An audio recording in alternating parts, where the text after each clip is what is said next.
What is up, Takoya Pips? Brico Galion here, ang batang negosyante. Guys, ito na yung pinaka-hinihintay nyo, ang Takoyaki King. So yun, nag-start ako sa oil and butter mix, followed by mixed veggies and maraming octo bits, guys. So nilagyan ko na siya ng 2 baby octo, 2 slice na crab stick, 2 slice na shrimp, and 2 slice na mushroom. O, diba? Puro slice. Ayun. So after nun, guys, tinurn ko na siya sideways. Nilagyan ko rin pala siya ng bloke ng cheese sa taas para mag-melt siya dun sa mga toppings natin, 'di ba? Imagine kung gaano kasarap 'yun. So 'yun, tinoasted ko lang siya. Ang bigat lutuin nito, guys. As in sobrang bigat nitong bola na 'to.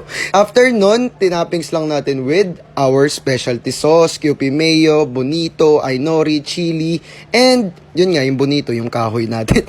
So 'yun, guys, napakasarap nito, the best.